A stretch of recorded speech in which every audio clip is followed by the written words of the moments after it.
यहाँ रहने के लिए सबको व्यवस्था है। कभी किसी हिंदू ने ये नहीं कहा कि आप भाग जाओ यहाँ से देश में। और आज के आप समझ सकते हैं फायर ब्रांड मुख्यमंत्री योगी आदित्यनाथ जी, जिनके एक शब्द से अगर वो कह देते हैं कि जो है सदन में कि अपराधी को मैं छोड़ूंगा नहीं, तो उस हिसाब से लोगों में एक डर का माहौल पैदा हो जाता है। उनके यहाँ क्या है, कुर्बानी जो चलती है, कुर्बानी पे अगर बात करिए तो जो बकरा पालते हैं वो बहुत नाजों से, मतलब उसके लिए हर चीज व्यवस्थित करते हैं। वो इनके हर स्थानों पे सोफे पे बैठता है, बेड पे बैठता है।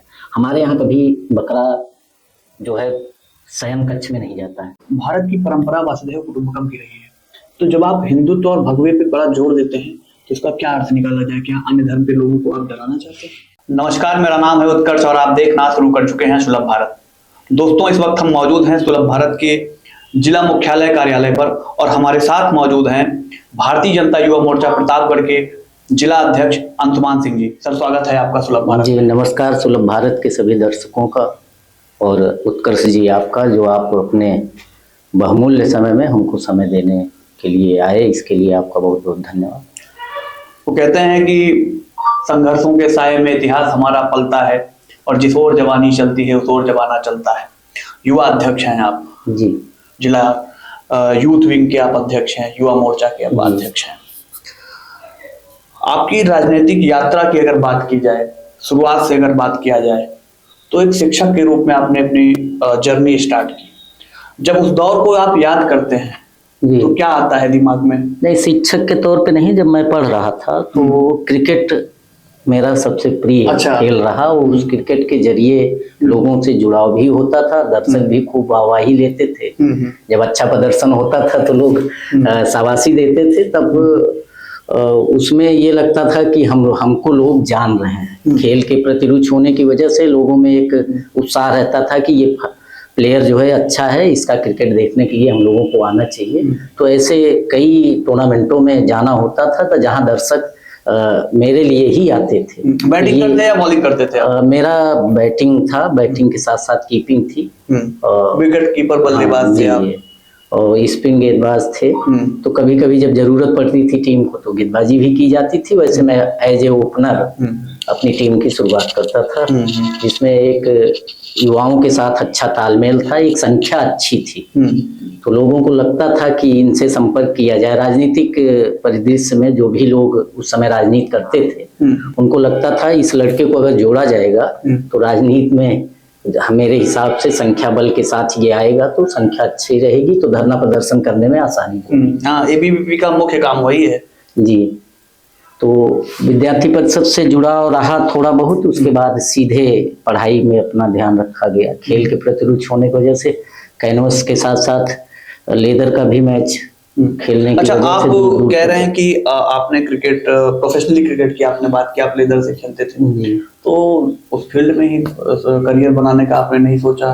क्रिकेटर बनते हैं, देश में नाम बनाते हैं, दुनिया में नाम बनाते हैं। तो घर की स्थिति इतनी अच्छी नहीं थी कि घर वाले जो है क्रिकेट का वो जो खर्च आता है उसको उठा सकें, इसलिए हम लोग वही खेलते थे जितना खुद से अपने आप किया जा सके उतना। टूर्नामेंट में खेलना, कैश प्राइज होता था उसको लेना, ये एक दिमाग में चलता था कि यहाँ 51,000 है, यहाँ 50,000 है, यहाँ 25,000 है, जीतेंगे तो आगे की व्यवस्थाएं ठीक चलना शुरू होंगी। तो ये 11 प्लेयर की जो टीम थी वो हमेशा ये मान के चलती थी कि हमको कैश जीतना। क्या नाम था आपकी टीम का? क्या नाम था? सिंह स्पोर्टिंग क्लब के नाम से था, फिर माँ बाराही देवी क्लब बना, फिर उसके बाद एक जो है स्टार क्लब के नाम से। कई टीमों में जब थोड़ा क्रिकेट अच्छा हुआ तो काफी टीमें लेने के लिए प्रयासरत रहती थी कि मेरे टीम से आप खेलिए, आप मेरी टीम। तो ये जुड़ता चला गया, एक कारवा बनता चला गया, जिससे युवाओं में एक अपनी पहचान भी हुई और उनके साथ खेलने का मौका भी मिला। हर जात के लोग खेल से जुड़ते हैं, तो उस जुड़ाव के साथ अपनी भी एक अच्छी खासी टीम बनके तैयार हो गई थी, 2-3 हजार लड़कों की। तो जैसे 10 मिनट में संख्या बल चाहिए थी तो मेरे पास फोन आता था कि आप 500 लड़के कर दीजिए, 50 मोटरसाइकिल कर दीजिए, 500 मोटरसाइकिल कर दीजिए। तो हम लोग मोटरसाइकिल का जुगाड़ कर देते थे, नेताओं की रैली को सफल करा देते थे। ये इतना अपना राजनीति से कोई जुड़ाव नहीं था उस समय। बाद में धीरे धीरे एक बड़े भाई कह लीजिए या मित्र भी कह सकते हैं, वो संजय मिश्रा जी थे। तो उनकी टीम, वो जिला अध्यक्ष युवा मोर्चा हुए। तो जब पहले तो भाजपा में हमको दायित्व दिया गया कि मंडल उपाध्यक्ष बन गए। तो मंडल उपाध्यक्ष के बाद देखे लड़के में तेजी है, तो इसलिए हमको युवा मोर्चा का दायित्व मिला कि युवाओं के साथ ये रहेगा तो टीम अच्छी चलेगी। तो संजय मिश्रा उस समय हुआ करते थे जिला अध्यक्ष, साल भर थे, साल या 1.5 साल के करीब। तो उसके बाद जो है वहां से राजनीतिक सफर का शुरू हुआ। उसमें भी ये था कि ये थोड़ी दिन तक चलेगा, उसके बाद अपना करियर बनाना है, शिक्षा क्षेत्र में जाना है। तो उसी पीरियड में बीएड वीएड कंप्लीट करने के बाद तो एक हमारे यहाँ जेपी एकेडमी है, उस विद्यालय में जाके थोड़ा बहुत ये हुआ कि पढ़ाई करते हुए इसमें पढ़ाते रहेंगे तो थोड़ा अपना शिक्षक का जो दायित्व है वो निर्वहन करने का एक सहज स्वरूप मिलता चला जाएगा। उसी में प्रयासरत थे। फिर बाद में राजनीति में एक अलग जुड़ाव होता चला गया, तो फिर राजनीति की तरफ मुख होना पड़ा। आपने कहा कि खेल में हर जाति के लोग जुड़ते हैं। इस समय अगर प्रदेश में देखा जाए तो कहीं ना कहीं प्रदेश में भी देश में भी जातिगत राजनीति को लेकर बड़ा उठापटक लगा हुआ है। चाहे इसमें बसपा की बात की जाए तो बहन कुमारी मायावती भी एक्टिव दिख रही हैं, अपनी पार्टी को लेकर एक्टिव दिख रही हैं। या प्रदेश के विभिन्न मुद्दों पे बात किया जाए तो जैसे ही कोई मुद्दा आता है उस पर जाति हावी हो जाती है। आपने कहा कि खेल में तमाम जातियां जुड़ती हैं, जाति विभेद खत्म हो जाता है। तो एक युवा के तौर पर या एक युवा मोर्चा के प्रतापगढ़ के अध्यक्ष के तौर पर अगर जातियों को टैकल करना हो या ये जाति व्यवस्था खत्म करके सबको एक करना हो तो उसकी दिशा में आप क्या काम करना चाहेंगे, या क्या आपको लगता है कि खेल एक प्रभावी व्यवस्था साबित हो सकती है? दरअसल होता क्या है कि जातियों का बंधन जो है, ये जो वोट का ध्रुवीकरण है, वोट का जो राजनीतिकरण होता है उसकी वजह से जातियां बंटती हैं। और जो ऐसे राजनेता हैं जो कभी अपने आप को जात पर ही विशेष टिका के रखे, सिर्फ अपना स्वार्थ देखे, जो भी रहा हो वो अपना स्वार्थ देखने के बाद ही राजनीति किए हैं, तो वो अपने जाति में बांटते रहे। वो अपना विकास किए, उसके बाद जातियों का अपने विकास नहीं किए, जिससे आज भी लोग उनके प्रति समर्पित हैं। चाहे जो भी जाति का बड़ा लीडर रहा हो वो हमेशा तोड़ने की राजनीति किया है। इसलिए जाति खत्म करना है तो सबसे पहले शिक्षा के क्षेत्र में इनको बढ़ावा देना पड़ेगा, और शिक्षा के साथ साथ इनको अपने धर्म के प्रति भी जोड़ना पड़ेगा। हिंदू धर्म के प्रति अगर हम जोड़ते हैं तो उसमें जो वर्ण व्यवस्था थी उस व्यवस्था के तहत काम के हिसाब से लोगों का जो है जाति निर्धारण होता था। जो धर्म और देश की रक्षा करता था वो क्षत्रिय कहलाता था, जो शास्त्र और वेदों का अध्ययन करता था वो ब्राह्मण कहलाता था, जो व्यापार करता था वो जो है बनिया कहलाता था। तो अपने यहाँ हमेशा वर्ण व्यवस्था रही है, कहीं जातिगत दृष्टिकोण कभी नहीं आया। कभी भी आप उठा के देख लेंगे, चाहे अपना वेद उठा लें, चाहे पुराण उठा लें, कहीं भी आपको ये नहीं मिलेगा। रामायण में आप भी देख लीजिए, राम जी जब भी निकले हैं जब वनवास के लिए, तो रास्ते में जो भी मिला, चाहे सबरी माता मिली हो, चाहे राजा निषाद मिले हो, सबको गले लगाते हुए गए। तो वहां कभी जाति नहीं दिखी। जाति तो ये तो जब से वोट बैंक की राजनीति हुई तब से जाति हावी हो गया, और सब जो है अपनी अपनी जात को लेकर वोट की राजनीति कर रहे हैं। आप जिला अध्यक्ष हैं युवा मोर्चा के। युवाओं की राजनीति की बात की जाए, युवा राजनीति में आना तो चाहते हैं लेकिन राजनीति बड़ी खर्चीली हो गई है। व्यक्तिगत आपने कहा कि आप 500 लड़कों की व्यवस्था करते थे, 250 लड़कों की व्यवस्था करते थे, तो ये व्यवस्था करना भी एक खर्चे का काम है। तो इस खर्चे को आप कैसे मैनेज करते थे? नहीं, ये कभी मेरे साथ जो भी मेरे लोग रहे, या मान लीजिए मेरा मित्रत्व रहा हो या मेरा बड़े भाई के नाते, जब भी मैंने किसी को फोन किया या किसी को संदेश भेजा, उस समय फोन भी बहुत कम था लोगों के पास, संदेशा जाता था तो वो आते थे। वो कभी किसी खर्चे की मांग नहीं की। वो ये था कि मेरे बीच से एक युवा आगे बढ़ रहा है, इसको बढ़ाया जाए, जो भी लगेगा वो अपने खुद जो है वहन करके ही आते थे। ऐसा कुछ नहीं था कि खर्चा लगता है, वो अपने ऊपर है। आप कैसे लोगों के लिए, मैं रात दिन लोगों के लिए खड़ा रहता हूँ, और जो भी युवा है उनके सुख दुख में हमेशा रहा हूँ और उनके लिए प्रयासरत करता हूँ। रात 12 बजे हो, 2 बजे हो, 3 बजे हो, जब भी वो याद करते हैं, जिस भी परिस्थिति में रहते हैं उस परिस्थिति में उनके लिए मैं सुलभ रहता हूँ। चाहे उनके लिए चिकित्सा व्यवस्था हो, चाहे उनकी मोटरसाइकिल पुलिस के द्वारा पकड़ी जाती है उसमें हो, जो भी उनकी व्यवस्था है, कुछ दिन तक तो हम लोगों ने ऐसे लोगों को ढूंढ ढूंढ के उनकी फीस भर दिया गया है कोचिंग की कि वो जाके पढ़ें। तो ये 10-15 की मेरी टीम थी, उसी से ये सब निकाला जाता था, सब देते थे। तो उसी से लोगों की फीस भी भरा जाता था। जैसे जो पुलिस में हो गया तो वो थोड़ा बहुत मदद करता था, जिसकी मदद होती थी वो बाद में मदद करता था कि इनका कोचिंग की फीस भर देने से इनको नौकरी मिल जाएगी। तो वो जुड़ाव होता है युवाओं में। और कोई भी घर के लोग ये नहीं चाहते हैं कि मेरा बेटा जो है राजनीति में जाए। जिस समय मैं आया था उस समय राजनीति की जो दिशा थी वो ऐसी थी, दशा दिशा की, आप मान के चलिए कि धन बल बाहुबल हावी था। ये कहा जाता था जिसके पास पैसे का पावर है और जिसके पास ताकत है, मारपीट गुंडई करता है, वही राजनीति के लिए। स्वच्छ छवि वाले लोग राजनीति में नहीं आते हैं।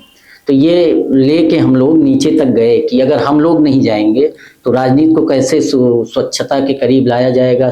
और ऐसे ही लोग, अपराधी लोग जो है राजनीति में करेंगे, वही विधायक होंगे, वही सांसद होंगे, वो जाके जो है फिर संसद में अपना बिल पास करवा के उसी हिसाब से चलता रहेगा। ये कहना तो बड़ा सही है कि संघर्ष किया गया है और लाए, लेकिन वास्तविकता जो आपने बताई कि यही है कि राजनीति में धनबल और बाहुबल चलता है, उस समय चल रहा था। ऐसे में उस समय जब आप आए राजनीति में तो कैसे आपने सर्वाइव किया, कैसे चीजों को टैकल किया? मैं धीरे धीरे लोगों से जुड़ना शुरू किया, बूथों पर काम करना शुरू किया कि लोग से जुड़ेंगे तो लोग आएंगे। तो ये उस समय शुरुआती दौर था 2009 के करीब। तब राजनीति में इतना इंटरेस्ट ना होने की वजह से बस दिलीपपुर के आप मंडल अध्यक्ष हुआ करते? हाँ, युवा मोर्चा में मंडल अध्यक्ष हुआ करता था। इसके पहले मैं दिलीपपुर मंडल का जो है भाजपा का मंडल उपाध्यक्ष था। तो उसके बाद हमको ये दिलीपपुर का युवा मोर्चा का अध्यक्ष बनाया गया। उसमें हमने अपनी टीम बनाई, 2012 का चुनाव लड़ा, हम लोग बहुत अच्छी स्थिति में थे। बाद में वो हिंदू बनाम मुस्लिम का मामला चला। तो उस चुनाव में आपकी क्या भूमिका रही?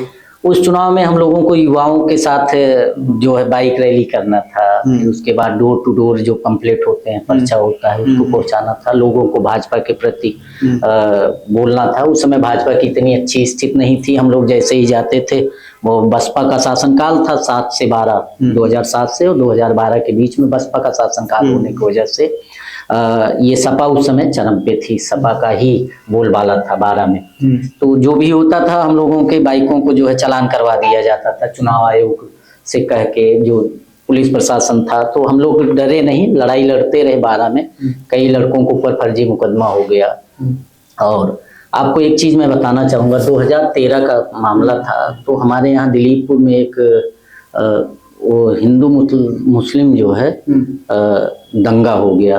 उसमें उस 16-17 गांव के जितने भी बच्चे थे, चाहे 16 साल के थे चाहे 20 साल के थे, सबको नामजद कर दिया गया। ये सपा सरकार की आप बात कर रहे हैं? 2013 की। उस समय शिवकांत ओझा जी मंत्री हुआ करते थे। तो उनके रानीगंज से विधायक हुआ, रानीगंज से विधायक हुआ करते थे, स्वास्थ्य चिकित्सा मंत्री थे वो। तो उस समय सभी लड़कों को जो है पाबंद कर दिया गया। एक एसडीएम उस समय रिजवान खान हुआ करते थे, वो जबरदस्ती सबको, रानीगंज एसडीएम, सब लड़कों को, युवाओं को जो है शामिलात सबके ऊपर जो है मुकदमा दर्ज करा दिए। बाद में उसकी चार्जशीट अभी गई है, आप मान के चलिए 2024 में, और उसमें 273 या 74 लोगों को जो है मुलजिम बनाया गया। सब के सब कोई उस दंगे में शामिल भी नहीं था। तो ऐसे ही बच्चों को बनाया गया। 2013 का ही एक प्रकरण और मुझे ध्यान में आता है, आप राम मंदिर पूजन के लिए जा रहे थे, बड़ी लाठियां चार्ज हुई, क्या प्रकरण था वो? तो उसमें ये था कि वहाँ शीर्ष नेतृत्व और प्रदेश नेतृत्व ने ये आह्वान किया था कि हम लोग राम मंदिर के लिए अपना सर्वोच्च जो होगा वो देने का प्रयास करेंगे 13 में अयोध्या में। तो यहाँ से एकत्रीकरण था। तो हम लोग एक दिन पहले यहाँ से ट्रेन, यहाँ पुलिस प्रशासन सब लगी हुई थी कि कोई जा ना पाए। फिर भी हम लोग जो है भगवा गमछा लपेट के और टी शर्ट पहन के अपना किसी तरीके से ट्रेन पे बैठ के सुबह निकल गए। इंटरसिटी से नहीं, इंटरसिटी नहीं थी, सुबह एक ट्रेन थी, उसी से करके हाँ सरयू थी, तो उसी से निकल गए। तो हम लोग पहुंचे तो उस समय रामदास जी थे मेरे हिसाब से, वही थे वहाँ महंत। तो उनके दिशा निर्देश में हम लोग जो है एक मंदिर के तहखाने में सभी लोग बैठ के बनियानी और गमछे में जो है ऐसे टहल रहे थे। तो पुलिस हर मंदिरों में छापा मार रही थी, जितने भी लोग हैं इनको पकड़ के जेल भेजा जाए। तो ये पूरी रात तो हम लोग बच गए। सुबह 10 बजे के करीब हम लोग जैसे निकले उनके नेतृत्व में, तो आगे जो है पुलिस पीएसी जो है पकड़ के जो है अयोध्या के जो डिस्ट्रिक्ट जेल में ले जाके पुलिस लाइन और वहां ले जाके रखा। उन्हें हमारे प्रदेश अध्यक्ष उस समय आशुतोष राय जी थे, उनके नेतृत्व में हम लोगों ने ये काम किया। बिहार प्रदेश चुनाव विस्तारक के रूप में आपने 2 विधानसभाओं में काम किया, तो क्या अनुभव रहा, किस तरीके का काम आपने वहाँ पे किया? तो विस्तारक के रूप में 2015 में यहाँ से जिले से सिर्फ मुझे ही भेजा गया था। तो वहाँ 2 विधानसभा था, एक प्राणपुर विधानसभा, एक बरारी। बरारी में विभास चौधरी जी थे उस समय प्रत्याशी, उनके लिए काम करना था, बूथों का गठन करना था, लोगों को फोटो मतदाता पहचान के तहत लोगों का नाम जुड़वाना, कटवाना, ये सब था। जो पात्र हैं उनका जुड़वाना था, जो अपात्र थे, जो मतलब चुनाव के पहले खत्म हो गए हैं या कुछ आकस्मिक घटनाएं हो गई थी, उनका नाम हटवाना, जिससे फर्जी वोटिंग ना हो पाए, अपने लोगों को जुड़वाना। तो संगठन की तरफ से वहां भेजा गया था। 2 विधानसभा मिली थी, कुछ दिन काम किए हम लोग जो है बरारी विधानसभा में। उसके बाद फिर वहां से हमको भेज दिया गया प्राणपुर। वहाँ एक विधायक थे विनोद सिंह पटेल, उनके लिए काम करना होगा। तो प्राणपुर विधानसभा ये आसाम, बंगाल और बिहार का बॉर्डर है, तो वो विधानसभा वहाँ काम। एक अनुभव ये था कि घर से जाके दूर काम करना, उस समय आज के 10 साल पहले ग्रामीण अंचल में आप उतरते थे। ग्रामीण अंचल था, वहाँ परिवेश में झोला लेके अपना किसी साधन की अपेक्षा न करते हुए काम करना था संगठन के प्रति। एक विस्तारक जो होता है वो समझ लीजिए साधु वाला काम होता है, साधु के साथ जीवन यापन होता है, जो मिला मिल गया खा लिए, जो नहीं मिला तो चल लिए। तो ये था कि हम क्षेत्र में जब जाएंगे तो वहीं प्रवास करेंगे, वहीं अपना जलपान करेंगे, वहीं भोजन करेंगे। अच्छा, जब आप क्षेत्र में जाते हैं, क्योंकि एक बड़ा प्रश्न भी है और एक लोगों के लिए सीखने की बात भी है कि आपने कहा साधु का जीवन जीते हैं, ना कोई साधन है, ना कोई यात्रा एक दिशा में करनी है, कोई ठिकाना नहीं है, तो किस तरीके से आप लोग ये मैनेज करते हैं? मैंने जो वहाँ के कार्यकर्ता हूँ उनसे बात होती है, उनसे कहा जाता है कि भाई हमको इस क्षेत्र में, वहाँ के क्षेत्र का नॉलेज तो भाई उसी कार्यकर्ता को होता है जो वहाँ काम करता रहता है। तो वो एक टीम लिया जाता है, वहाँ संगठन जो टीम बनाए रहती है, तो उसमें बात होती है जिसमें से 100 लोगों को आप फोन करेंगे तो 10 लोग आपके पक्ष के मिलेंगे, नहीं 5 ही मिलेंगे। तो उन्हीं से मिल के वहाँ एक संगठन, नए संरचना के साथ एक संगठन तैयार किया जाता है और उन्हीं के दम पे जो है काम किया जाता है। और धीरे धीरे जब आप वहाँ रहना शुरू करेंगे, लोगों का एक आत्मीय लगाव होता चला जाता है कि भाई दूर से आए हैं तो इनका सहयोग होना चाहिए। उसी में 10 अच्छे लोग मिल जाते हैं, तो ये होता है। 10 अच्छे लोग तो मिलते हैं, लेकिन आप पॉलिटिकली एक्टिव व्यक्ति हैं, तो कुछ राजनीतिक विरोध झेलना पड़ता है? नहीं, वहाँ कोई विरोध नहीं। देखिए, जब आप की लालसा बड़ी होगी, आप बड़े लोगों के साथ जुड़ाव रखना शुरू करेंगे, तब वहाँ आपका विरोध होगा। जब आप संगठन का काम करेंगे, एक मानक के हिसाब से काम करना शुरू करेंगे, तो वहाँ आपको विरोध नहीं झेलना होगा। तो आपसे लोग डरेंगे भी। अगर मेरे अंदर कुछ ना कुछ कमी है, तब फिर वहाँ विरोध आपको झेलना पड़ेगा। तो ये अपने अंदर नहीं था, जो मानक था उस मानक के अनुरूप काम होता था। और हमेशा 10 बजे निकल जाते थे, रात 8 बजे तक आते थे, फिर अपना काम करते थे। बैठक होती थी, बैठक के बाद जो रिपोर्ट होती थी वो ऊपर भेजा जाता था। तो वहां से ये दिनचर्या चल रही थी, तो उसी में रमे पड़े थे, काम हो रहा था। 2015 तक वहां रहे। उसके बाद वहां से आने के बाद पार्टी ने, भारतीय जनता पार्टी का मंडल अध्यक्ष के नाते एक बड़ा दायित्व दिया। तो हमने वो काम करते हुए 2017 में भारतीय जनता पार्टी की एक प्रचंड बहुमत की सरकार उत्तर प्रदेश में, और आज के आप समझ सकते हैं फायर ब्रांड मुख्यमंत्री योगी आदित्यनाथ जी, जिनके एक शब्द से अगर वो कह देते हैं कि जो है सदन में कि अपराधी को मैं छोड़ूंगा नहीं, तो वो उस हिसाब से लोगों में एक डर का माहौल पैदा हो जाता है। ऐसे मुख्यमंत्री को 2017 में भारतीय जनता पार्टी ने देने का कार्य किया है, तो जो आज 22 में भी चल रहा है। फिर उसके बाद 2019 में मैं मंडल अध्यक्ष रहा, चुनाव जीते, संगम लाल जी प्रत्याशी रहे यहाँ से। तो उसी के दायित्व से फिर 6 महीने बाद मेरा दायित्व कार्यकाल खत्म हुआ तो जिले की टीम में लाया गया, जिला कार्य समिति सदस्य बनाने के साथ साथ फिर उस पर काम कर रहे थे। तो उसी बीच युवा मोर्चा जिला अध्यक्ष का दायित्व मिला, जो अनवरत अब तक चल रहा है। 2021 में 26 अगस्त को मेरा जो है दायित्व मिला, उसी पे अब काम कर रहे हैं। आगे जो भी रहेगा संगठन देगा उस पे काम होता रहेगा। आपने बताया कि एक साधु की तरह आप ग्रामीणांचल में समाज के अंतिम तबके तक पहुंचते हैं और समाज के अंतिम तबके के लोगों को पार्टी से जोड़ने का काम करते हैं। पार्टी के लिए इतना समर्पण, पार्टी से अपेक्षा क्या कर रहे हैं? तो भारतीय जनता पार्टी अपने जो भी कार्यकर्ता है, संगठन के लोग जो भी उससे जुड़ाव रखे हैं, वो भारतीय जनता पार्टी एक राष्ट्र भावना के साथ चलने वाली पार्टी। तो वो एक हिंदुत्व की विचारधारा जब चलती है, जब भगवा ध्वज लहराता है तो मन में एक गौरव उत्पन्न होता है कि हम उस सनातन धर्म से जुड़ाव रखते हैं जिस धर्म के पालन के लिए हमारे पूर्वजों ने अपना सर कटा दिया, तब तक वो झुके नहीं। तो ऐसे संतान उस पूर्वज के संतान हैं। तो देखने के बाद ये लगता है कि यही पार्टी ऐसी पार्टी है जिसके साथ चल के हिंदुत्व का विजन जो हम लोग लेके चलते हैं वो पूर्ण हो सकता है। आपने हिंदुत्व पे बड़ा जोर दिया, आपने भगवा पे भी बड़ा जोर दिया, लेकिन भारत की परंपरा वासुदेव कुटुंबकम की रही है। तो जब आप हिंदुत्व और भगवे पे बड़ा जोर देते हैं तो इसका क्या अर्थ निकाला जाए? क्या अन्य धर्म के लोगों को आप डराना चाहते हैं? नहीं, हम डराना नहीं चाहते। हम उनसे ये कहते हैं, ये जो भारत देश है, भारत देश सभी जातियों का समूह है। हमारे यहाँ ईसाई भी हैं। हमने कभी और जगह आप देखेंगे ईसाई की संख्या अगर कम होती है तो वो भाग जाते हैं। तो भारत ऐसा देश है, हर धर्मों का जो है सम्मान करता है।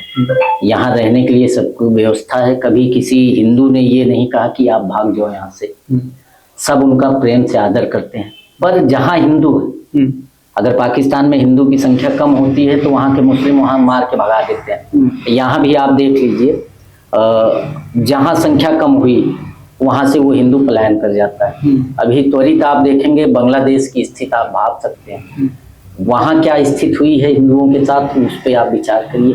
और हम क्या करते हैं, अगर मेरे यहाँ कोई भी आता है, किसी भी जात का आता है, अगर भूखा है तो घर की महिलाएं या बच्चा लेके पानी और गुड़ जरूर जाता है। अगर भूखा है तो उसके लिए रोटी की व्यवस्था करता है। ये हमारे हिंदू धर्म में सिखाया गया। अतिथि देवो भव। हाँ, तो ये अतिथि देवो भव का जो है संभाव रखते हुए हमारे यहाँ के बच्चे भी वो काम करते हैं। पर उनके यहाँ क्या है, कुर्बानी जो चलती है, कुर्बानी पे अगर बात करिए तो जो बकरा पालते हैं वो बहुत नाजों से, मतलब उसके लिए हर चीज व्यवस्थित करते हैं। वो इनके हर स्थानों पे, सोफे पे बैठता है, बेड पे बैठता है।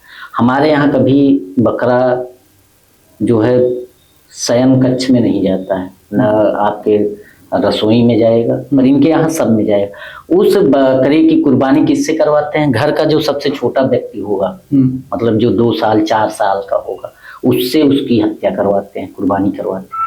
तो उनके अंदर शुरू से ही कट्टरता भरी जाती है। हमारे यहाँ क्या है कि बच्चे को ये कभी नहीं सिखाया जाता कि आप दूसरे का छीन कर खाओ। आप खुद कमाइए, अपने परिवार को खिलाइए, जो बचता है वो समाज में बांटिए। ये भाव रहता है। भी अपने परिवार में भी देखेंगे तो वो आपको दिखेगा। और इनके यहाँ ऐसी व्यवस्था नहीं है। तो ये कारण है हिंदुत्व पे जोर देना जिस धर्म में है। और सनातन धर्म ही ऐसा है जो सबको लेकर चलने वाली प्रक्रिया है। बाकी तो सब धर्मों में पंथ के हिसाब से चलते हैं, और पंथ जो है अपने को बढ़ाता है और किसी को नहीं बढ़ाता। तो आपको क्या लगता है, जो युवा विभिन्न और धर्मों से ताल्लुक रखते हैं और समाजों से ताल्लुक रखते हैं, अगर अंशुमान जी उनको संदेश देना चाहें, क्या संदेश देंगे उनको? तो ये ऐसा है कि सभी धर्म यहाँ रह सकते हैं। ऐसा नहीं है कि हम इनको मार के भगा देंगे।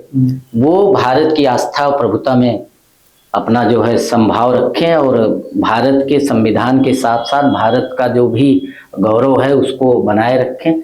ये चाहते हैं कि हम यहाँ रह के आतंकवादी का काम करेंगे, हम हिंदुओं को मार के भगाने का कार्य करेंगे, उनके जमीन जायदाद को हड़पेंगे, बहन बेटियों को छेड़ने का कार्य करेंगे। इस पे अगर करते हैं तो उनके साथ हम भी वही व्यवस्था लागू करेंगे, उनको हटाने का कार्य करेंगे, यहाँ से भगाने का कार्य करेंगे। जो सजा होगी वो सजा दिलाने का कार्य किया जाएगा। तो इसलिए वो सुधार लाएं अपने अंदर और रह सकते हैं, ऐसा नहीं है।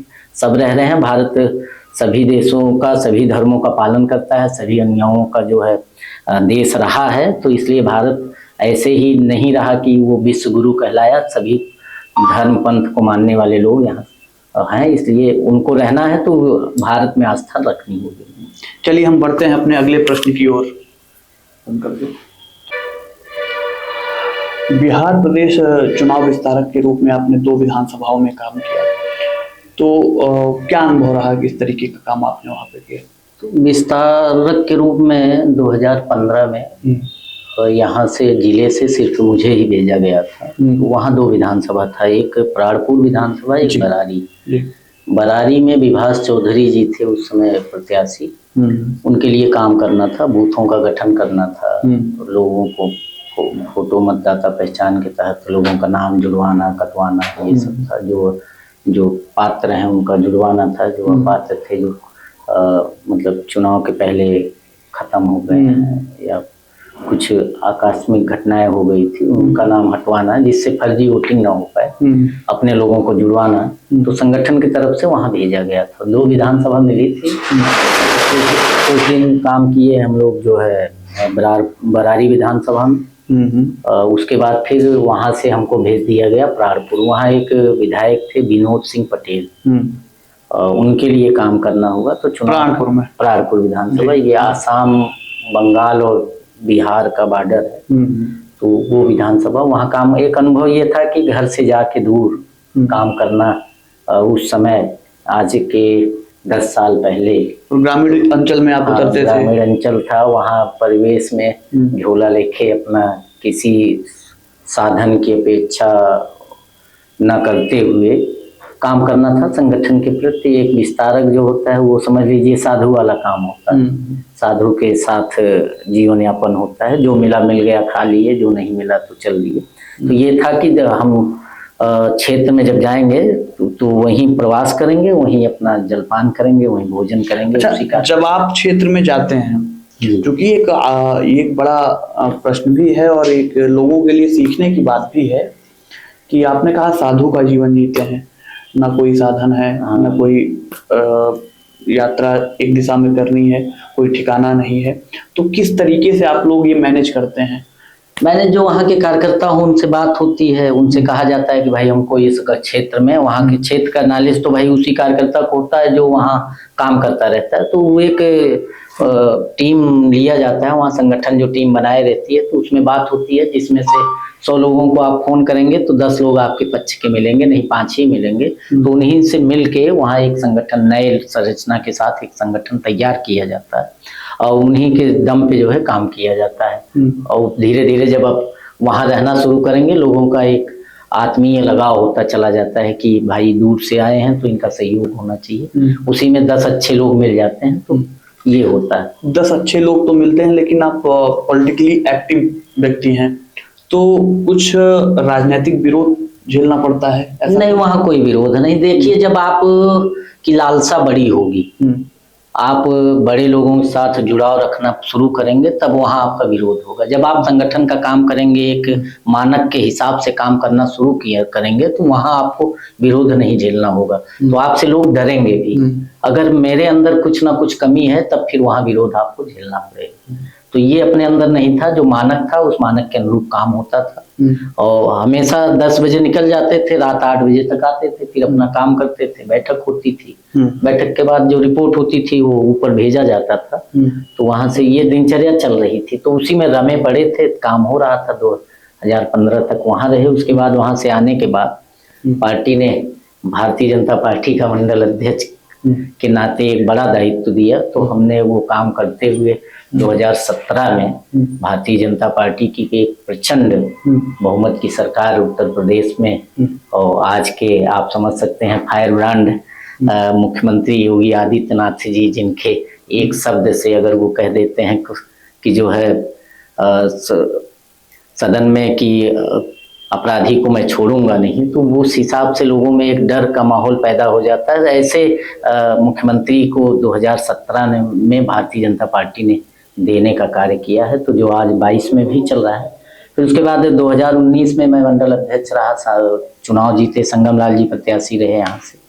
तो उसी के दायित्व से फिर 6 महीने बाद मेरा दायित्व कार्यकाल खत्म हुआ तो जिले की टीम में लाया गया, जिला कार्य समिति सदस्य बनाने के साथ साथ फिर उस पर काम कर रहे थे। तो उसी बीच युवा मोर्चा जिला अध्यक्ष का दायित्व मिला, जो अनवरत अब तक चल रहा है।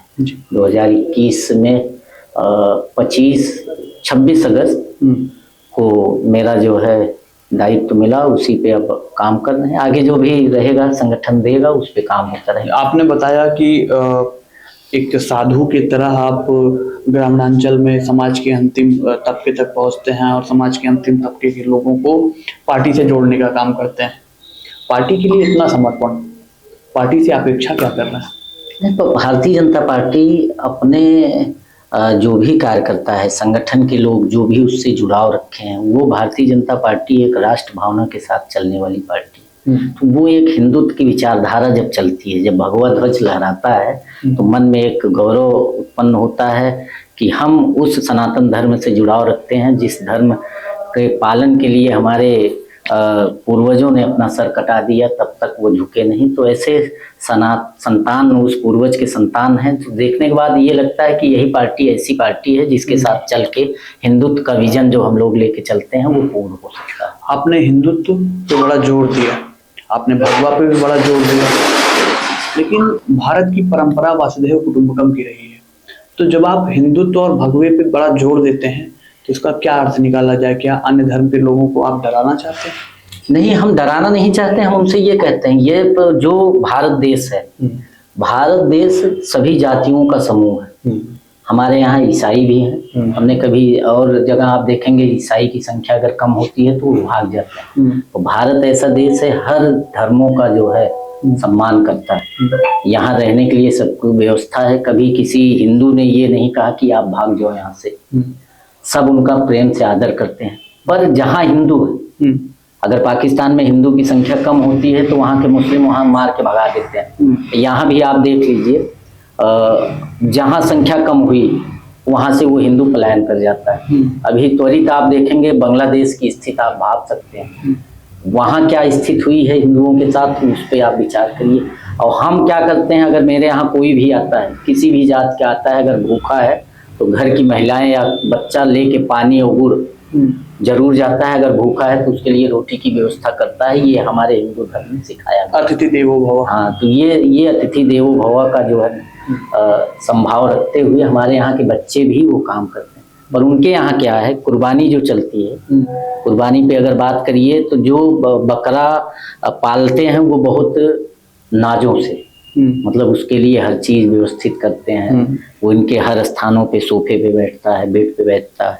हमारे यहाँ कभी बकरा जो है शयन कक्ष में नहीं जाता है, न आपके रसोई में जाएगा, पर इनके यहाँ सब में जाएगा। उस बकरे की कुर्बानी किससे करवाते हैं? घर का जो सबसे छोटा व्यक्ति होगा, मतलब जो 2 साल 4 साल का होगा, उससे उसकी हत्या करवाते हैं, कुर्बानी करवाते हैं। तो उनके अंदर शुरू से ही कट्टरता भरी जाती है। हमारे यहाँ क्या है कि बच्चे को ये कभी नहीं सिखाया जाता कि आप दूसरे का छीन कर खाओ। आप खुद कमाइए, अपने परिवार को खिलाइए, जो बचता है वो समाज में बांटिए। ये भाव रहता है। भी अपने परिवार में भी देखेंगे तो वो आपको दिखेगा, और इनके यहाँ ऐसी व्यवस्था नहीं है। तो ये कारण है हिंदुत्व पे जोर देना जिस धर्म में है। और सनातन धर्म ही ऐसा है जो सबको लेकर चलने वाली प्रक्रिया है। बाकी तो सब धर्मों में पंथ के हिसाब से चलते हैं, और पंथ जो है अपने को बढ़ाता है और किसी को नहीं बढ़ाता। तो आपको क्या लगता है, जो युवा विभिन्न और धर्मों से ताल्लुक रखते हैं और समाजों से ताल्लुक रखते हैं, अगर अंशुमान जी उनको संदेश देना चाहें, क्या संदेश देंगे उनको? तो ये ऐसा है कि सभी धर्म यहाँ रह सकते हैं। ऐसा नहीं है कि हम इनको मार के भगा देंगे।